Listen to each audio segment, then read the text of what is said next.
All right, let's finish up tonight with Hellraiser 3, Hell on Earth. Now, my memory of this movie was not great. Like, when I say that, I mean that I didn't like it. Like, I remember not liking this one.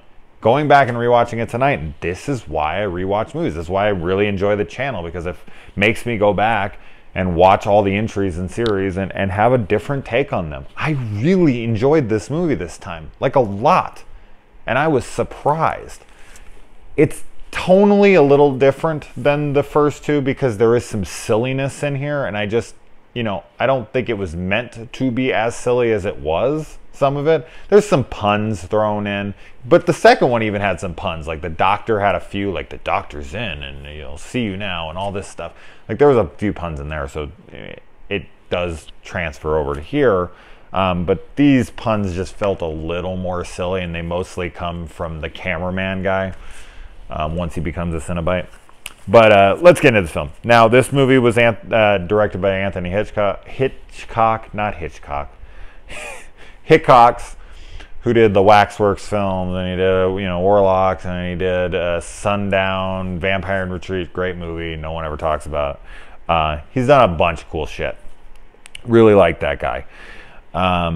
And Ashley Lawrence's part, like, you bring back Ashley Lawrence for a movie, and I'm guessing they, only brought her back for a bit thing. Maybe they couldn't afford her. Maybe she didn't want to come back for all that much. I don't know why.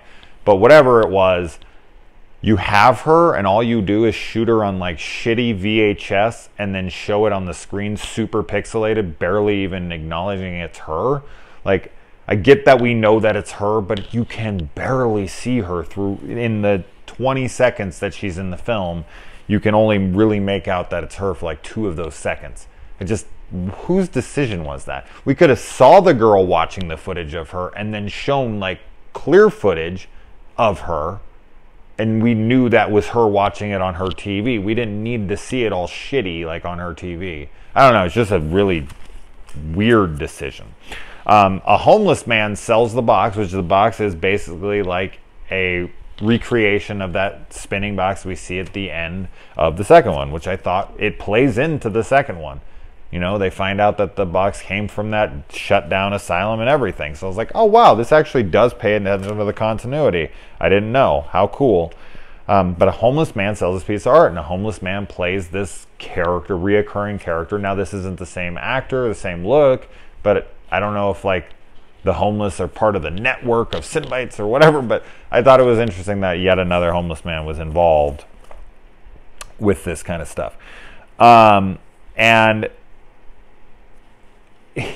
this chick, I get that she's like a diehard reporter and she's gonna go after this lead no matter what happens to her and this and that. And it's like, but when she sees, and this scene's actually really cool when she goes in the hospital and she sees like the chains are coming out of the guy and then his head blows up. There's a lot of cool ass practical gore work here. There's a lot of on-screen kills. I mean, that nightclub has like a body count of like 300.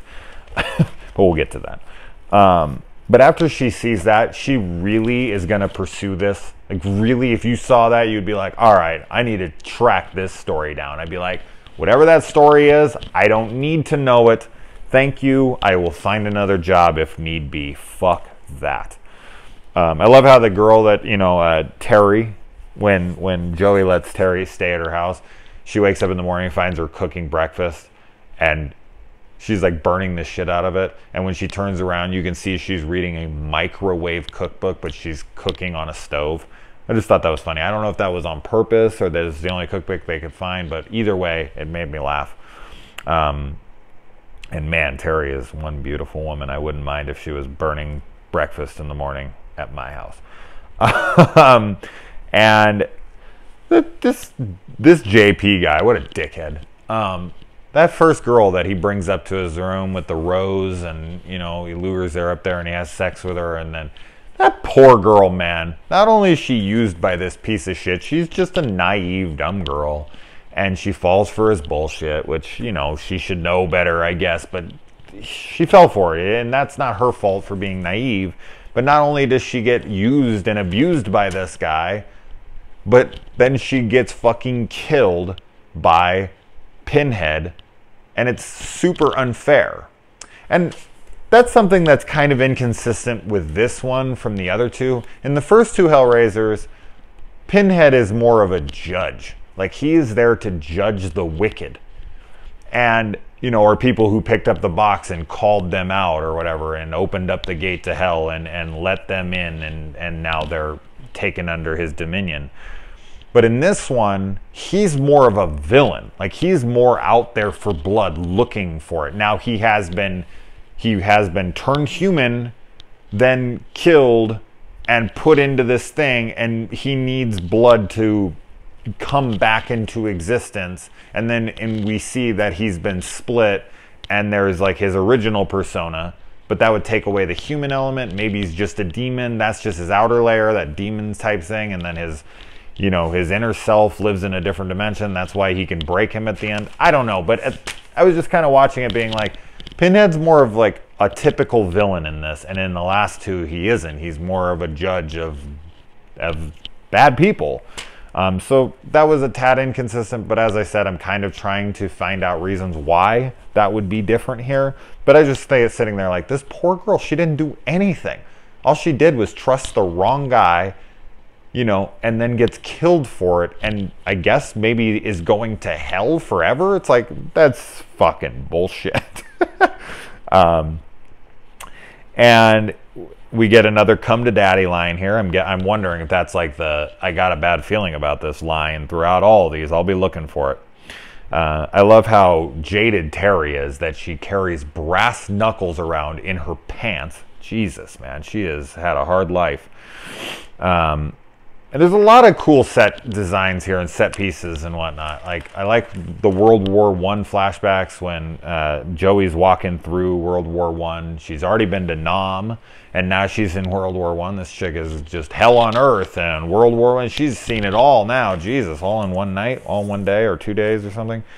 But, you know, when she sees all that World War I carnage around her, is really cool. It's actually a really cool set piece, and I think that people just kind of ignore stuff like that. But there's like a guy who died bayoneting someone. He's just like laying there against the guy, bayoneted him, and then all these other people are just laying around dead in the trenches. Like, it's cool attention to detail. I don't know. I like to pay attention to that stuff. Someone put a lot of hard work into that. We find out that Pinhead's real name is Elliot Spencer. I like how Elliot Spencer is telling her that Pinhead is unstoppable. And then he like waits a beat, and then he's like, and here's how you stop him. It was just funny. He literally said, it's unstoppable. And here's how you stop him. You're going to bring him to me. It's like, wait, is he unstoppable? I thought we just, no? Okay. I like that Anthony Hickox makes a cameo in his film for 1 second as Anthony Hickox, the director, on the TV when she's flipping by. You see it for like half a second. It was really, really quick. I thought it was funny. A little cute touch there. And I really like the massacre at the nightclub. Not only is there some crazy body count with a lot of gore and all this, but that when she comes and she discovers all the bodies and she finds them and they're all like laid out on the floor, hundreds of them, and then she goes in that next room and she sees that guy who has like the Christmas lights all around his face like he's Pinhead.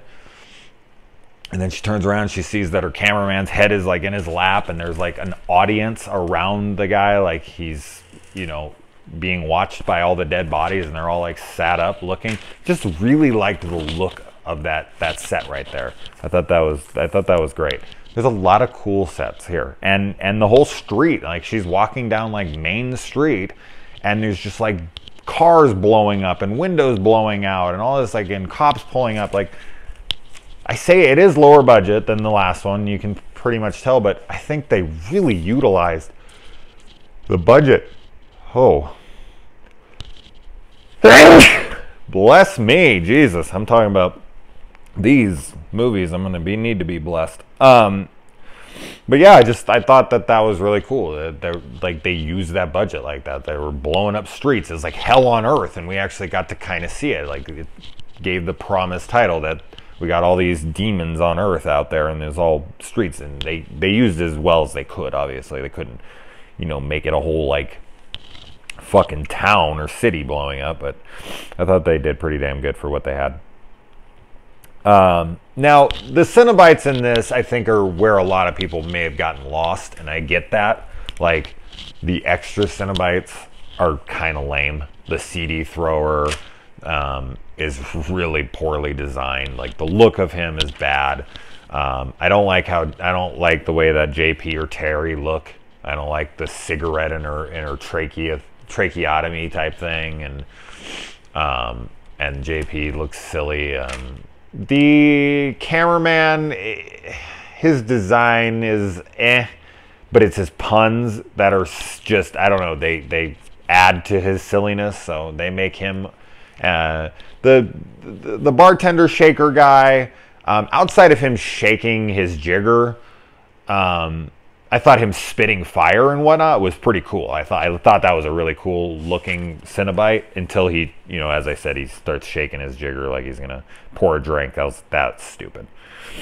So they kind of tarnish the film a little bit, but this film is a little more playful in certain areas, and I don't mind it because I'm so used to Anthony Hitchcock's work with like Waxworks and all those movies. Like, I'm used to that style from him, so now knowing like that it's his film and watching it as an Anthony Hitchcock film, it worked for me fine. I was just kind of like, yeah, all right, that's kind of silly, but whatever. And I had fun with it. I didn't take it all serious and be like, that's so lame. I'm gonna let the rest of the movie be washed away because I didn't like this and that little thing here and there.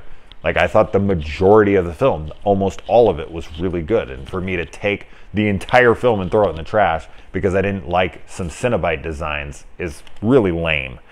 So I didn't do that. This is the first time we ever hear Pinhead's name uttered. She calls him Pinhead, but I found it, interesting to note that she more does it as an insult. Like, up until this point, like, they had made 2 other films and he was a pop culture phenomenon. Like, he was a Freddy. He's a big horror villain. He's the reason that the franchise went in the direction that it did and was so popular. He's the face of the franchise. And his name is Ben Pinhead in the first and the second one. That's how people knew him from magazines and promotions and everything. But this is the first time his name is uttered, and she says it more like, hey, Pinhead. Pinhead is an insult name. Before this character existed, I mean, and after, like, calling someone a pinhead is an insult, and she uses it as an insult as well as I heard it, because she doesn't know his name. She's just like, she sees that he has a bunch of fucking nails on his head, and she decides to call him Pinhead, but she's doing it, as I said, more as an insult. So I thought it was interesting that the first time you ever hear Pinhead's name, it's not like she's actually calling it because she knows that's his name. She's just like insulting him, and it just so happens to be his name. Wow, that was like a minute talking about that. I probably could have wrapped that up in like 10 seconds, but whatever. A little redundant, but it is what it is. And she goes and she buries the box at the end, and in the concrete or asphalt or whatever, and then they build a fucking building on top of it, and the building is, architecturally like the box inside. So I don't know how much that plays into the next one. I don't know if the bloodline. I don't really remember. I remember they go into space. Pinhead in space, Leprechaun in space, Jason in space. Let's take them all to space. But yeah, I don't remember if this plays into that at all. If like this corporation is part of it, that's what sends them into space. Maybe, I don't know. I hope so. That'd be cool. But yeah, I really like this a lot more than I expected. All right, guys. I will get to probably 4 and 5, Bloodline and Inferno, tomorrow. All right. Good night.